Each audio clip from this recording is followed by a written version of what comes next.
Preparing students for the maths of 2040, not 1940.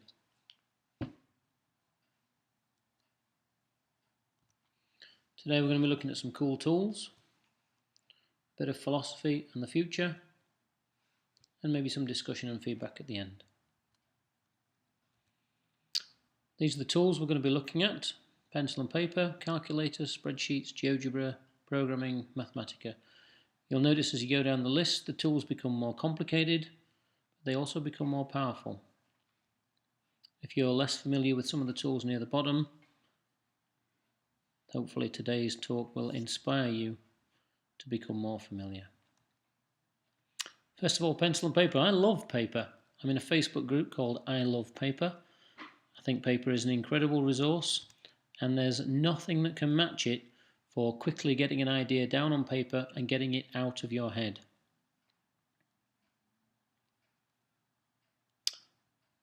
A couple of weeks ago at the UK Maths Challenge, I noticed one of the sheets was left over, one of the sort of scrap paper sheets one of the lads had been using. This is his sheet, and as you can see, it's got all kinds of different notations and ideas jotted down, and you cannot beat paper for quickly getting an idea out of your head and allowing you to then shift your thinking up a level, because the paper is handling the kind of storage of the data that you're working with. Calculators are 100% accurate all the time, but unfortunately, if the operator puts incorrect information in, it will give a perfectly correct answer to the wrong question. The idea of offloading the mechanics of a calculation to a manual device is not new. The Chinese and Japanese and all the kinds of people have been using this for ages.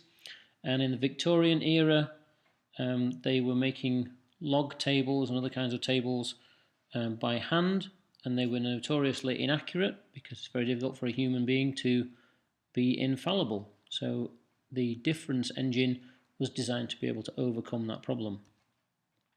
Slide rule, again, it's a device for shifting the heavy lifting of a calculation out of your head and onto some other kind of device that will deal with the mechanics, the manipulation, the monkey work, so your brain can deal with the overview of the problem. How do I get this rocket back to Earth, or whatever it is you're dealing with? In the 1940s, during the Second World War, when the mathematicians at Bletchley Park were trying to crack the Enigma codes, they used ever more sophisticated machines that could analyze all the possible combinations that couldn't be true, and they could reduce the number of possibilities from billions to thousands, which then freed up the mathematicians to use their pattern matching skills to quickly ascertain which possibilities were the real codes. So today we're looking at how can we automate doing so that we can elevate thinking. And this is looking at a shift from low-level numeric manipulation, being the definition of maths in school, to high-level conceptual thinking. In my class, whenever we've finished working through a problem on the board and we've done all the algebra and we've kind of worked through the problem, and all we've got left to do is actually finish it off, and we shout Miggins. And the idea of Miggins is that there's two people in an operating theatre. One is the brain surgeon and one is the cleaning lady, and the brain surgeon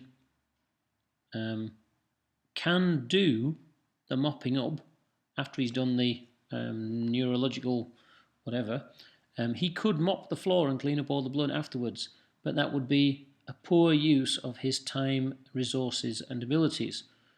He knows how to use a mop and bucket, but that doesn't mean that he should use a mop and bucket. So when we're ready for the monkey work at the end of actually pushing in the numbers, we shout Miggins, and out come the calculators. With my year fives, a few weeks ago, we were looking at different star patterns, and I was going to show them how to make them in GeoGebra, which is a free piece of software, but we accidentally ended up exploring some polynomials. I showed them how you can do x to the 2, x to the 3, and they went to increasing powers of x, x to the 4, and then of course being little kids, they wanted to investigate further, and I think the next one they did x to the 10 and x to the 20 eventually, and they just quite happily mapped these curves, and they could see that the curve was becoming more and more shaped like a bucket, and that the odd number curves were all wiggle shaped, cubic equations and so on. Now, as an adult who understands the computation required to do x to the 20 from -2 to +2, you would never willingly undertake that graph. But because the children didn't know that it was so complex, they quite happily put it in. And as you can see from this graph, as the power that x is raised to gets higher and higher, anything just slightly below 1 tends to 0, anything just slightly above 1 tends to infinity. So very quickly we're getting this steep-sided curve, but all the points pass through 1. That was another thing that they noticed. Of course, the beauty of this is it's not just a static diagram that like you have with pencil and paper. We can create an interactive simulation, so we can look at all possible values. So if we create a slider, we'll give it a variable name n, and then we'll give it a min and a max. So we're going to go from powers of x from 0 to 30, and then that just creates a little slider, and then we can use that slider in any functions from that point on. So we're just putting in y equals x to the n instead of a number, and that's x to the 1 by default. And then as we slide this slider up and down, bucket wiggle, bucket wiggle, bucket wiggle, all the way up to n equals 30, and the curve, the sharpness of the curve in the corners of the bucket is getting sharper and sharper. Hand calculating. Hopefully this is what people in the future will look back on as the maths, or what passed for maths in the 20th century. This was the original question that sparked off my thinking along these lines from the MEP Hungarian translated maths books, which I'm using with year 10. Really nice question. You calculate the area of this prism and then multiply it by the depth. And then a nice little bit at the end there, if some water leaks out of the pool, calculate the distance by which the water level falls. And one of my students, who's quite a smart guy, he worked through this calculation. He's laid it all out very neatly. Great student, but unfortunately, as you've no doubt spotted, when he multiplied 1.7 by 5, he took out the decimal place to do the calculation, but he forgot to put it back in at the end. And so at the bottom, where he's got a plus b plus c equals 25 plus 85 plus 3.4, that 85 should be 8.5. And obviously from that point on, all his calculations are wrong. And so he had to redo all of this calculation to make it correct once he looked at the answers. And that doesn't mean that he's a bad mathematician. He had a full, deep, rich understanding of what the problem was and how to go about solving it, but he just wasn't 100% infallible on the hand calculating side of things. So I said to the students, well, maybe we could take this problem further. Maybe we could create it as a spreadsheet. So here's a spreadsheet version of the same question. The 3 areas are broken down into color-coded, and then the colors are maintained through the whole spreadsheet. So we can easily calculate the 3 areas on the right, and then the total area and the volume. And the nice thing with a spreadsheet is that you can then change the values, and as you go up and down, the values in the volume and the area and all these different things in the model, they change. So that's really nice, and you can have a slider. But I wasn't satisfied with that. I wondered if I could achieve the same thing with GeoGebra. I'd never really tried anything like this before, but on Sunday night I thought I'd have a go, and this was the result. So here we have a model which, as you change the sliders, now the model actually reshapes. So you've now got a visual idea of what's going on as you're changing these numbers. We also thought it would be nice to extend this so that I said, well, what else could we do with this problem? What about the cost of heating this swimming pool? So if we got the specific heat capacity of water and the temperature change that we like, we can calculate the energy to raise the temperature by 3 degrees in this case. And then we looked on the Yorkshire Electricity website to find out the price per kilowatt hour. And then we can work out, we can use this now to model if we wanted to have a size of swimming pool that could be heated for, say, £500 a year, what dimensions of swimming pool could be achieved by that. So we're solving a whole category of problems here. Rather than just solving a one-off problem, we're looking at what's the bigger picture here. And paper and pencil can never compete with that idea. Okay, then we said, well, what's the next step on from that? Because the problem there is that you can only calculate swimming pools that are comprised of 2 rectangles and a single triangle. So then we looked at Python. I'm also teaching programming Python with my year 10s. So we created a prismatic volume calculator, which can take as its inputs any number of rectangles. You can see there's a list of rectangles there at the top. Any number of triangles.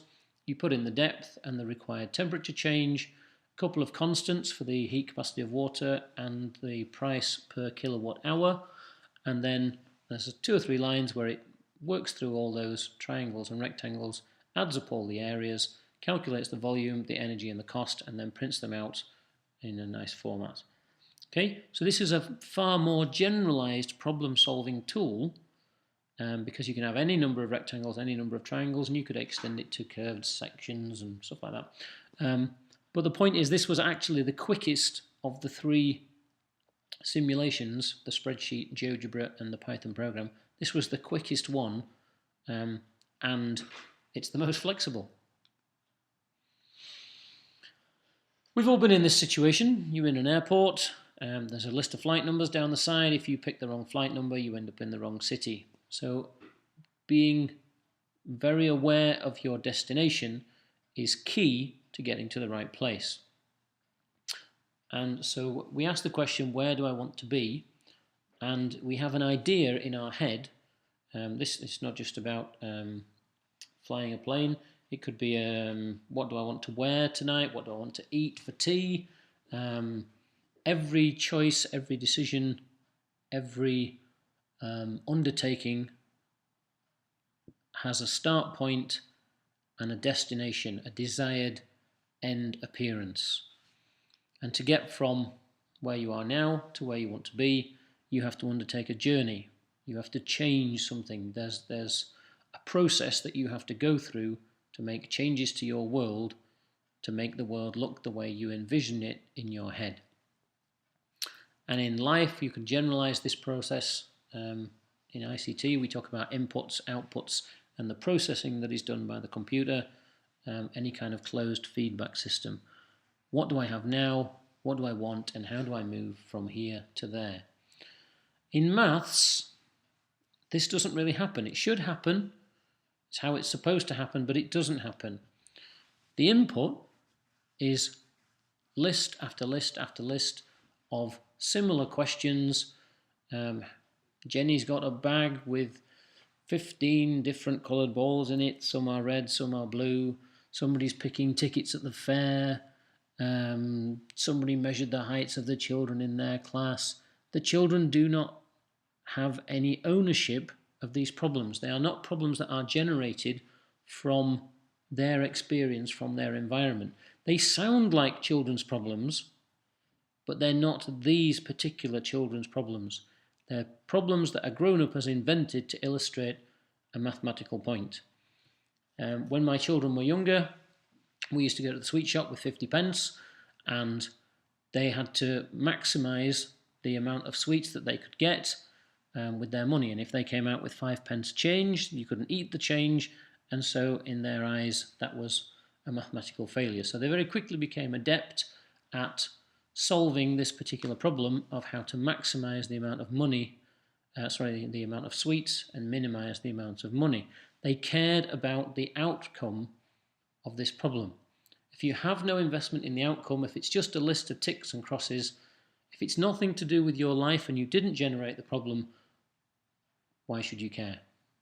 There's a level of caring because I'm conscientious and I'm a good worker and I'm trying to please the teacher, but deep down these are non-satisfying ways of tackling maths and the concepts underlying maths. The process section, where we get from an input that we didn't create to an output that we're not interested in, it appears to students that all their teachers are bothered about is the processing, handling quadratic equations by the 50, or adds and takes aways and multiplies, and the mechanical manipulation of givens to find the answer. And where does the answer go? It goes in the bin. These are disposable paper-based answers that nobody cares about. Over and over and over. No wonder children are disenfranchised, disenchanted, and disgusted with maths. And so many grown-ups say, I hated maths at school. I never got maths. Because the maths that they were taught was not teaching maths is beautiful, and it's about patterns, and it's about seeing things in a much deeper way. They think it was just lists and lists of questions to answer that go nowhere and come from nowhere. Is this really what we care about? More importantly, is the ability to repeat existing knowledge the skill that our students will most need in 2040? My daughter is 14. In 2040, she will be the same age I am now. Is the maths that she is receiving in school appropriate and preparatory for the maths abilities that she will need to have in 2040? I don't think so. The processing of data, the manipulating of information is not maths. Maths is about seeing a problem from beginning to end. Euclid's 13 books called The Elements collectively expressed everything that we knew about geometry for 2,500 years. And it was taught in schools. It was the second book printed on the Gutenberg press after the Bible. It was fundamental to shaping our understanding of how you go from a start position through an arduous sequence of steps to a desired destination. Euclid begins with a point in space. From a point, he makes 2 points and makes a line. From 3 points, he makes a plane shape, a triangle. And here's his definition of an equilateral triangle formed by the intersections of 2 circles. From this humble beginning, 13 books later, we have the definition of one of the regular Platonic solids, the dodecahedron. You start with a cube. A cube has 12 edges, and along each of these edges we're going to create a pentagon. Using the golden ratio, you find a point on each of the lines, and then you make that go up. You extend it vertically, then you create the pentagon at an angle, and then you replicate that across all 12 edges, and you've now got a dodecahedron. This tool is called Mathematica. It's currently freely available. It's usually hundreds of pounds, but they're running a competition to get children programming in Mathematica at the moment. So sign up, get learning. It's not an easy tool, but it is a massively powerful tool. If pen and paper is a trowel and GeoGebra and spreadsheets are JCBs, then this thing is dynamite.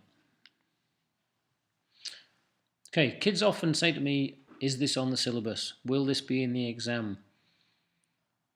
We have incorrectly taught children that the test is what's important here.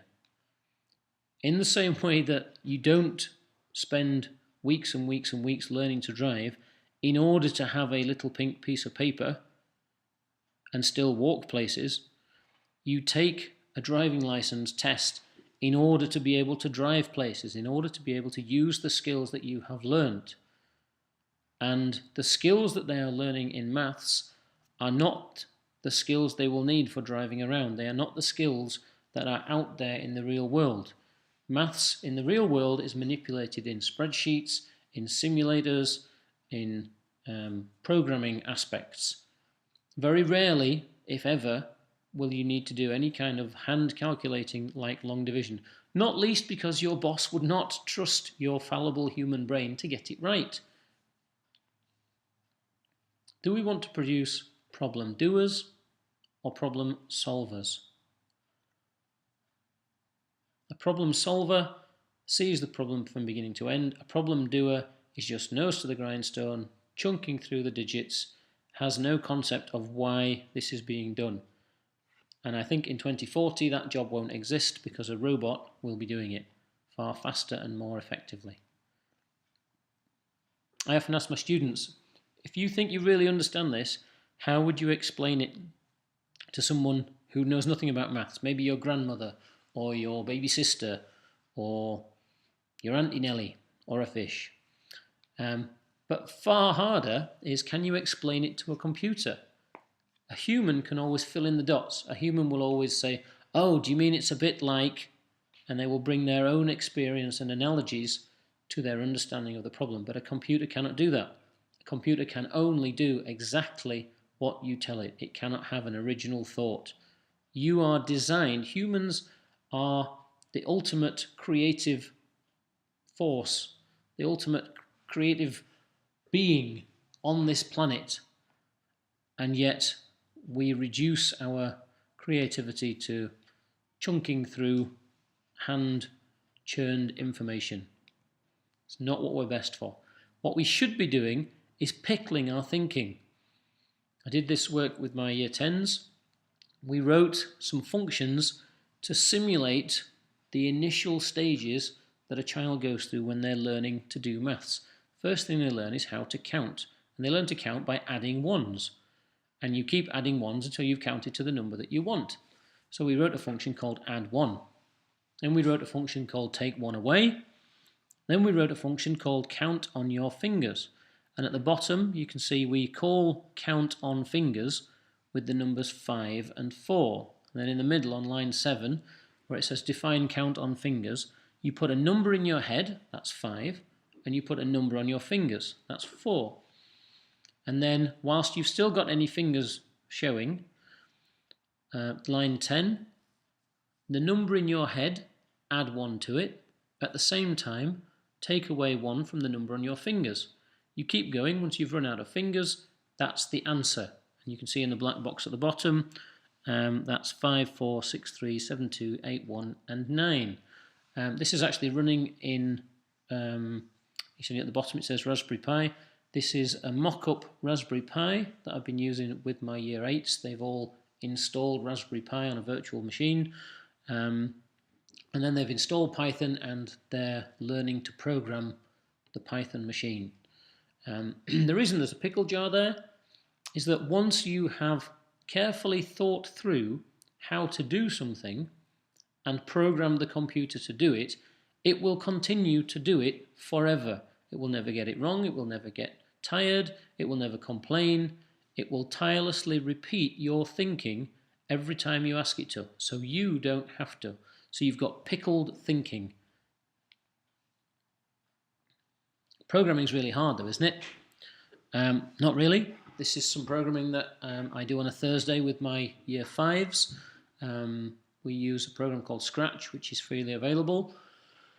We made a number of games. We did an angle firing game. They basically come up with an idea that they'd like to make a game for, and then I make it on the big screen, and they follow along, and they change the graphics, and they play with stuff, and they adjust the parameters, and they add new features.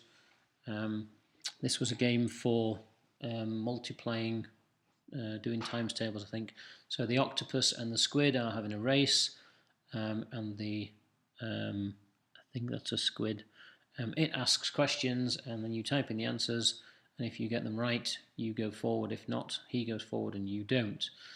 But you're not limited to simplistic type games. With some of the older students, I made a simulator of gravity and vectors, and we were looking at how you use sine and cosine to create the components left and right of the movement of the spaceship. So here it is flying around, and you fire your thrusters, and so there's all kinds of real stuff going on there. High level maths. Okay, the two Adams. The first Adam was made to work in the garden. He was made to change the garden, to process the garden, to cut down weeds, to lay down crops, to harvest food, to cut down wood and make shelters, to do things in the garden so that he would have a picture in his head of what he wanted to make, a start point, which was the garden as it was now, and he would work to transform the garden from its current state into his envisioned end state, his destination. A shepherd oversees the whole process of sheep herding.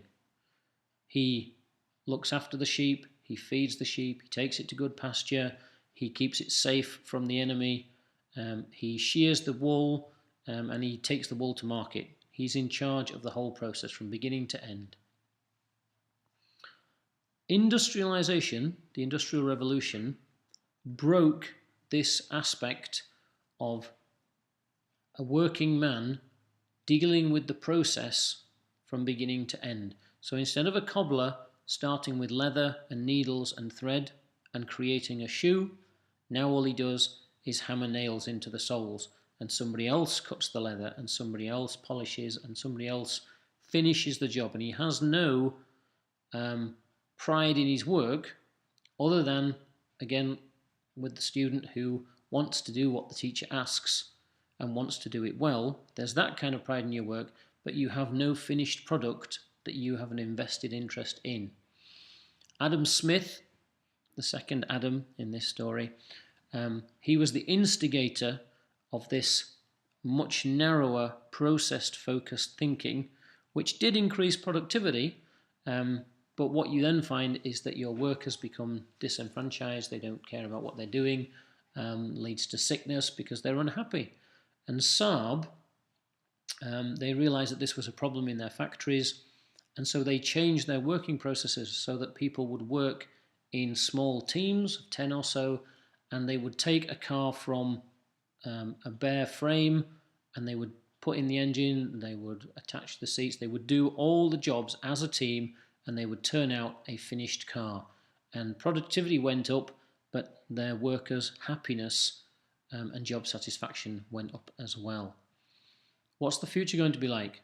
More robots, more automation, less manipulating of data, and more thinking about the problems that lead to needing to manipulate data. Thinking about where do I want to be, and then getting a tool, a computer-based tool, to help me to get there.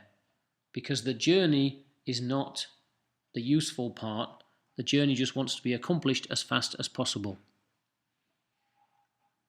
You can walk across Australia if you want, but it's far more efficient to drive or fly or take a train. We want to create students who are problem solvers, not automaton, not robots who just churn out answers, churn through data with no concept of why they're doing it. That job's gone.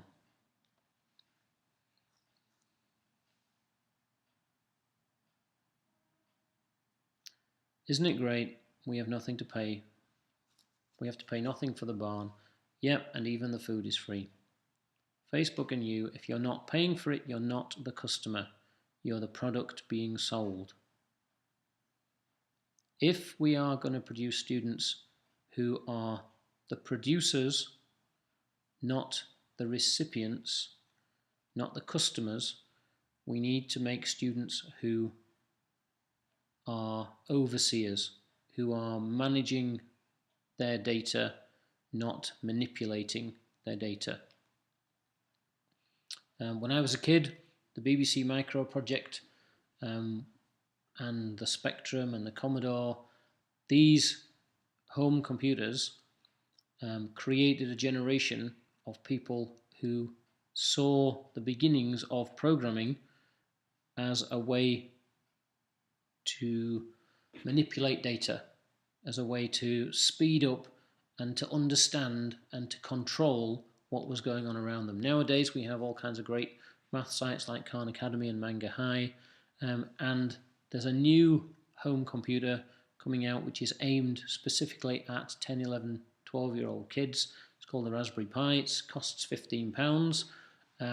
It's a full-blown computer, and it comes with all the packages that you need to start programming straight away. You can go online with it, you can watch videos with it, you can do all that stuff, but it is equipped to teach kids to program. We've had computers in homes since I was a kid, but nobody uses them to program on because the packages don't encourage that. They encourage you just to press the buttons and use the existing software. In the same way, consoles are non-editable. You can't change the games, you can't do anything to the games. There's no room, there's no scope for investigation and manipulation and playing about. So we need to think up. We need, yes, pencil and paper is great, but we need to get a handle on these more powerful tools and get them into the hands of our children so we can increase their level of generalization, so they're thinking at a much higher level. And currently you can get all of these tools for free, but we have to move fast on Mathematica. Okay.